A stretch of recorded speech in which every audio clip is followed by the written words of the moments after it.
นี่คือซีรีส์รวมพลังร่วมออกแบบครับจะเกิดอะไรขึ้นเมื่อนักออกแบบต้องทำงานร่วมกับเด็กนักเรียนครับโครงการนี้เป็นโครงการที่อยากจะปรับปรุงพื้นที่โรงเรียนในประเทศอังกฤษครับซึ่งโรงเรียนที่เข้าร่วมโครงการจะต้องส่งเด็กนักเรียนในโรงเรียนของตัวเองมาบอกเล่าความต้องการและพัฒนาแบบร่วมกับนักออกแบบครับสิ่งที่น่าสนใจก็คือว่าเด็กนักเรียนเหล่านี้จะทำอย่างไรเพื่อบอกความต้องการของตัวเองจะต้องไปพูดคุยกับเพื่อนเพื่อให้รู้ว่าจริงๆแล้วเพื่อนต้องการอะไรแล้วสรุปมาเพื่อมาคุยกับนักออกแบบนักออกแบบก็ได้ทำงานร่วมกับเด็กนักเรียนครับขั้นตอนทำงานนั้นแบ่งออกเป็น5ขั้นตอนครับขั้นตอนแรกก็คือพูดถึงปัญหาและสรุปความต้องการครับขั้นตอนที่เรียกว่า the challenge จากนั้นเขาจะสรุปความต้องการทั้งหมดออกมาเป็น the brief แล้วก็เป็นการพูดคุยแสดงความคิดเห็นกับนักออกแบบที่เรียกว่า the conversation จากนั้นจะได้แนวคิดหลักหรือ the concept ออกมาแล้วสุดท้ายคือการติดตามผลคือ the follow up ครับแน่นอนครับการตั้งคำถามว่าจะเป็นอย่างไรถ้าเราให้ผู้ที่ใช้สอยพื้นที่จริงๆของโรงเรียนเป็นผู้บอกความต้องการของเขาไม่ใช่เป็นผู้บริหารโรงเรียนไม่ใช่คุณครูหรือไม่ใช่ผู้ใหญ่คนไหนก็ตามแต่ให้เด็กได้บอกเองว่าเขาชอบอะไรอยากได้แบบไหน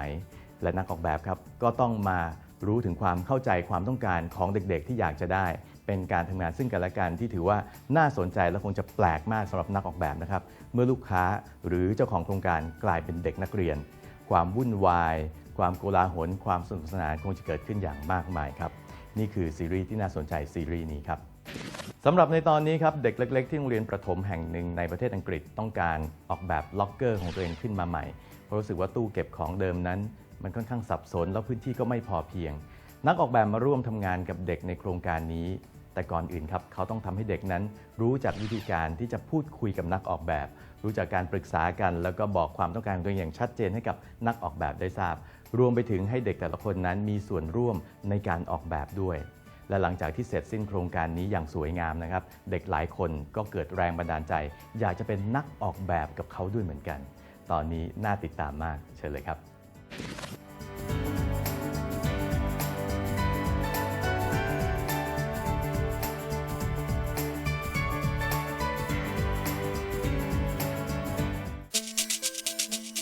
What would happen if you put pupils in charge of improving their schools?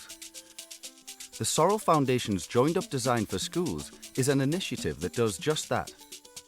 It explores how good design can improve the quality of life in schools by listening to the voices of the people who use the schools most, the pupils. All over the UK, schools became involved with the project. Pupils became the clients and were put in the driving seat, deciding on what needed improving in their own schools and briefing the designers who were matched with them. This program will follow the process of joined-up design for schools, the challenge, the brief, the conversation, the concept. In many cases, and in all 6 programs in this series, there was a 5th stage, the follow-up. The job actually got done. In each participating school, client teams of students were challenged to identify a problem within their school that they would like solved.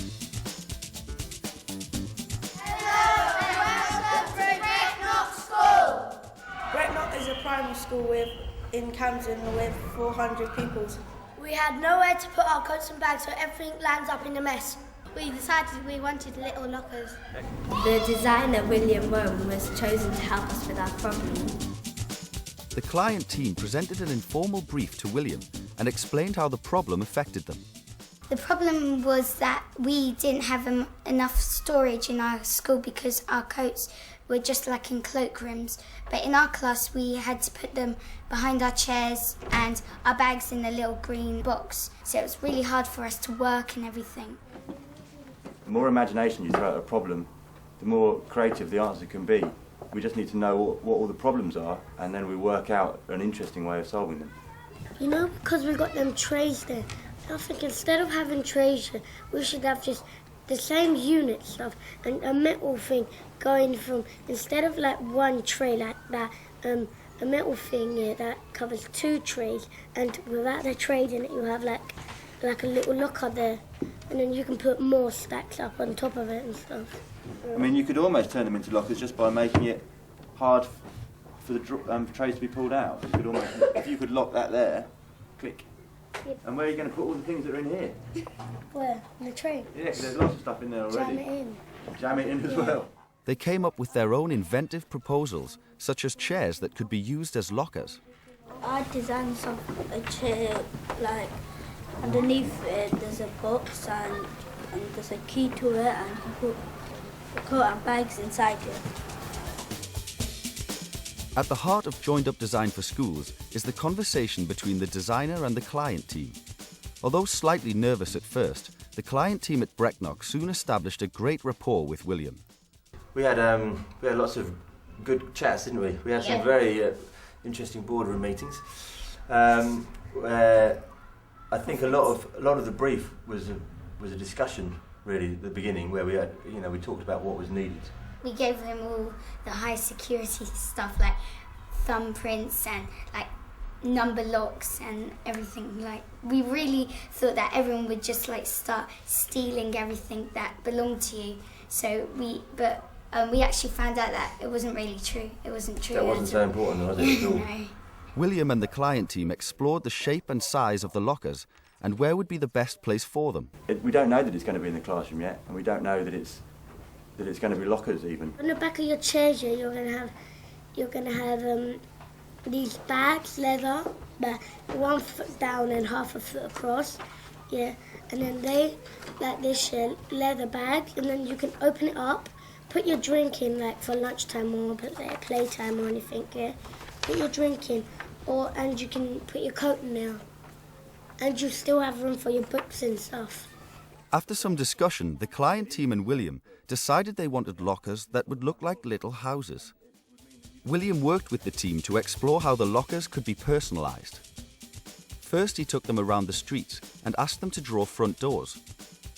Next, they had a trip to the Imperial War Museum to look at medals and insignia to introduce concepts of pride, ownership, responsibility and respect. William and the team decided to give each locker a different front door based on the front doors they had drawn earlier.